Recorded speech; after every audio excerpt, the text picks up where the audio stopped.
दोस्तों, प्रयागराज के महाकुंभ मेले के दौरान एक ऐसा अद्भुत और भावुक कर देने वाला वाक्य सामने आया जिसने हर किसी की आंखें नम कर दी।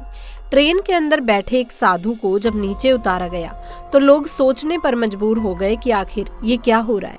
लेकिन जो हुआ उसे देख हर कोई हैरान रह गया। महादेव की लीला को समझ पाना आसान नहीं है और इस घटना ने इस बार फिर ये साबित कर दिया। तो चलिए जानते हैं इस अद्भुत चमत्कार की पूरी कहानी जो आपके दिल को छू लेगी। इस घटना ने सिर्फ उस साधु का अपमान नहीं किया बल्कि एक पूरे समाज की श्रद्धा और भावनाओं को ठेस पहुंचाई। ये घटना हमें सिखाती है कि हर व्यक्ति को सम्मान देना चाहिए। महाकुंभ की तैयारी जोरों शोरों पर है। नए साल के शुरुआती महीने में प्रयागराज में जो महाकुंभ लगने वाला है, चारों ओर उसकी चर्चा है। सभी साधु संत बेसब्री से उसका इंतजार कर रहे हैं क्योंकि ऐसा महाकुंभ 12 सालों में एक बार आता है और इस बार जो संयोग बन रहा है वो 144 सालों के बाद बन रहा है। हिंदू धर्म में महाकुंभ का विशेष महत्व है। साल 2025 में प्रयागराज में महाकुंभ लगने वाला है जो पूरे 12 सालों के बाद लगने वाला है। ऐसे में देश के कोने कोने से साधु संतों के साथ साथ श्रद्धालु पहुंच रहे हैं। बता दें कि नए साल में महाकुंभ 13 जनवरी से आरंभ हो रहा है और 26 जनवरी को समाप्त हो रहा है। पूरे 45 दिनों तक चलने वाले इस महाकुंभ में ग्रह और नक्षत्रों की स्थिति में काफी बदलाव देखने को मिलने वाला है, जिससे महाकुंभ में स्नान करने से कई गुना अधिक फलों की प्राप्ति हो सकती है। उज्जैन में रहने वाले शांतिदास जी महाराज भी प्रयागराज महाकुंभ में जाने के लिए काफी उत्सुक थे। उन्होंने अपनी जिंदगी में कई कुंभ मेले देखे थे। केवल 10 वर्ष की उम्र में उन्होंने अपना घर छोड़ दिया था और भगवान की भक्ति को ही अपना सब कुछ मानकर भिक्षा पाकर अपना जीवन जीते थे। कई लोगों ने उनके चमत्कारों को महसूस किया। एक बार उन्होंने बिना माचिस के ही दिए जला दिए थे और साथ ही शांतिदास जी महाराज अपने भक्तों से मात्र 20 रुपए लिया करते थे और उसका भी इस्तेमाल गरीब बच्चों की पढ़ाई में और लोगों की भलाई में किया करते। ऐसे दिव्य संत को सब लोग उज्जैन आकर प्रणाम करते थे, लेकिन जब बारी आई प्रयागराज महाकुंभ जाने की तो उन्हें 1 महीने पहले ही तैयारी करनी थी। वे पैदल यात्रा करना चाहते थे लेकिन उम्र दराज होने के कारण उनसे इतना चल पाना संभव नहीं हो रहा था, जिस वजह से उन्होंने ट्रेन के माध्यम से प्रयागराज जाने की योजना बनाई। उज्जैन से सीधा प्रयागराज शिप्रा एक्सप्रेस रात्रि 8 बजे चलती है, जिसमें वो टिकट लिए बिना ही चढ़ गए और ट्रेन रवाना हो गई। लेकिन उन्हें इस बात का अंदाजा नहीं था कि उनके टिकट ना लेने की वजह से उनका बहुत बड़ा अपमान होने वाला है।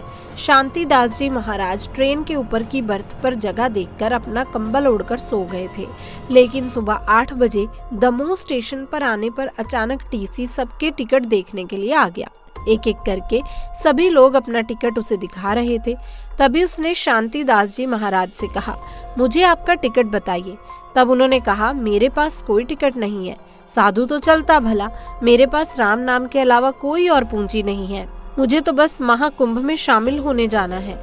तुम मुझे तीर्थ यात्रा के लिए सहयोग प्रदान करो, भगवान तुम्हें आशीर्वाद देंगे। लेकिन वो टीटी मुस्लिम धर्म से था और वो अपने धर्म का कट्टर था। साधु महाराज के पास टिकट नहीं होने पर उसने उन्हें जलील करना शुरू कर दिया, उन्हें अपमानित करना शुरू कर दिया। उसका कहना था कि चले आते हैं फ्री में यात्रा करने, अगर टिकट के पैसे नहीं हैं तो पैदल प्रयागराज जाओ। उन्होंने साधु महाराज का हाथ पकड़कर ऊपर की बर्थ से नीचे उतार दिया। तुरंत ट्रेन को रोका गया और दमोह स्टेशन पर ही साधु महाराज का अपमान करके उन्हें ट्रेन से नीचे उतार दिया गया। उस समय ट्रेन का स्टॉप बना हुआ था। ट्रेन 15 मिनट वहां पर रुकने वाली थी, लेकिन उस मुस्लिम टीसी को इस बात का अंदाजा नहीं था कि शांतिदास जी महाराज काफी चमत्कारी साधु संत है। अब जो होने वाला था उस घटना से पूरा दमोह शहर ही कांप गया, क्योंकि 15 मिनट के स्टॉप के बाद जब पुनः ट्रेन को शुरू करना चाहा तो ट्रेन आगे बढ़ने को तैयार ही नहीं हुई। मानो ऐसा लग रहा था ट्रेन एक ही जगह पर जम गई हो। वो साधु महाराज सामने ही टेबल पर ध्यान अवस्था में बैठ गए थे। ऐसा लग रहा था मानो ट्रेन का इंजन खराब हो गया है। आधे घंटे से 1 घंटा हो चुका था, लेकिन ट्रेन आगे नहीं बढ़ पा रही थी। ट्रेन के पहिए आगे बढ़ने का नाम नहीं ले रहे थे। कुछ मैकेनिकल इंजीनियर को बुलाया गया और ट्रेन के इंजन को चेक करवाया गया, लेकिन इसी बीच खतरा बढ़ता ही जा रहा था, क्योंकि आगे पीछे से ट्रेन आने की संभावना थी। लेकिन किसी तरह व्यवस्था संभाली गई और ट्रेन के इंजन को सही करने का प्रयास किया गया। लेकिन जब इंजीनियरों ने ट्रेन को चेक किया तो पाया कि ट्रेन तो एकदम सही है, लेकिन सवाल ये उठ रहा था आखिर वो आगे क्यों नहीं बढ़ रही थी। सब लोग बेहद ही परेशान हो चुके थे, लेकिन किसी को भी ट्रेन के रुकने का कोई कारण समझ नहीं आ रहा था। रेलवे कर्मियों को लग रहा था शायद इस इंजन में कोई समस्या आ गई है, इसीलिए उन्होंने ट्रेन के इंजन को बदलकर दूसरा चालू इंजन लगाना चाहा, लेकिन उस इंजन ने भी काम करना बंद कर दिया, जबकि वो एकदम सही सलामत चलकर यहाँ तक आया था। अब किसी को भी ये समझ नहीं आ रहा था कि ये चमत्कार आखिर कैसे हो रहा है। आखिर ट्रेन आगे क्यों नहीं बढ़ना चाह रही थी। वो मुस्लिम धर्म का टीसी भी बहुत परेशान हो चुका था। उसके भी समझ नहीं आ रहा था कि आखिर ये सब क्या हो रहा है। तभी उज्जैन में रहने वाले एक शख्स ने उस टीसी को समझाते हुए कहा कि जिन बाबा को तुमने ट्रेन से उतारा है वो कोई और नहीं बल्कि चमत्कारी शांतिदास जी महाराज हैं, और उन्होंने बचपन से लेकर आज तक कई चमत्कार किए हैं। तुमने उनका बहुत अपमान किया था, उन्हें बहुत जलील किया और धक्के मारकर उन्हें ट्रेन से नीचे उतार दिया।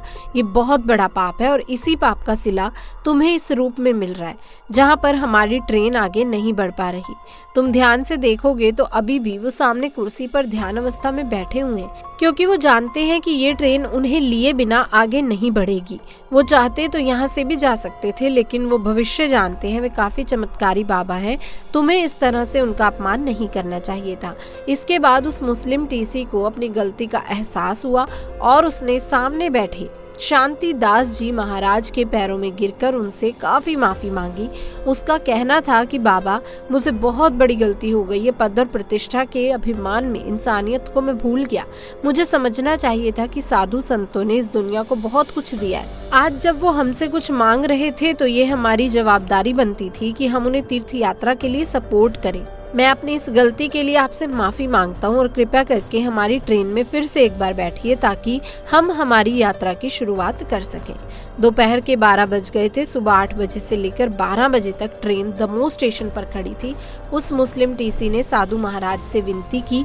आगे पीछे से बहुत सारी ट्रेनों के आने का समय नजदीक आ रहा था। अगर आप हमारे साथ इस ट्रेन में नहीं बैठेंगे, अगर ये ट्रेन आगे नहीं बढ़ेगी तो सैकड़ों यात्रियों की जान को नुकसान हो सकता है। शांतिदास जी महाराज आज अपने भक्तों से बड़ा प्रेम करते थे और हर भक्त में भगवान का स्वरूप देखते थे। वो किसी भी यात्री की जान को हानि नहीं पहुंचाना चाहते थे, लेकिन उन्होंने ट्रेन में चढ़ने से पहले टीसी के सामने एक शर्त रखी। सबसे पहली शर्त थी, अगर कोई भी साधु या कोई भी असहाय व्यक्ति इस ट्रेन में बिना टिकट चढ़ता है तो तुम्हें उसकी समस्या समझकर उसे सहयोग करना है, ना कि उसका अपमान करना है। और दूसरी शर्त ये थी, इस पूरे महाकुंभ मेले के दौरान अगर कोई भी इंसान तीर्थ यात्रा के लिए पैसे नहीं जुटा पा रहा और वो तुमसे सपोर्ट मांग रहा है तो तुम उसे सपोर्ट करोगे, जिससे तुम्हें भी उसका पुण्य फल प्राप्त होगा, क्योंकि किसी को तीर्थ यात्रा कराना बहुत ही पुण्य का काम है। इसने उन शांतिदास जी महाराज की दोनों शर्तें स्वीकार कर ली और उन्हें सम्मान पूर्वक उसी सीट पर बिठाया जहाँ पर वो पहले से बैठे हुए थे। और चमत्कार कुछ दोस्तों ऐसा हुआ कि जो इंजन पिछले 5 घंटों से बंद पड़ा था, अब वो तेज आवाज निकली और आगे बढ़ने के लिए तैयार हो गया। जैसे ही लोको पायलट ने ट्रेन को आगे बढ़ाना चाहा तो दोस्तों ट्रेन आगे बढ़ने लगी। ट्रेन में बैठे हर यात्री ने ये चमत्कार महसूस किया और सभी शांतिदास जी महाराज के दास बन गए। शाम को तकरीबन 4:30 बजे ट्रेन प्रयागराज पहुंची, जहां शांतिदास जी महाराज के उतरने के पश्चात कई लोग उनसे मिलने आए। उनके इस चमत्कार को महसूस किया और इस चमत्कारी घटना के बाद से प्रयागराज में जाने के लिए भक्तों की भीड़ और ज्यादा बढ़ने लगी। तो दोस्तों, आपको इस घटना से क्या सीखने को मिला, आप हमें नीचे कमेंट बॉक्स में जरूर बताइएगा। अगर आप भी महाकुंभ प्रयागराज जाने वाले हैं तो अपना अनुभव साझा कीजिएगा।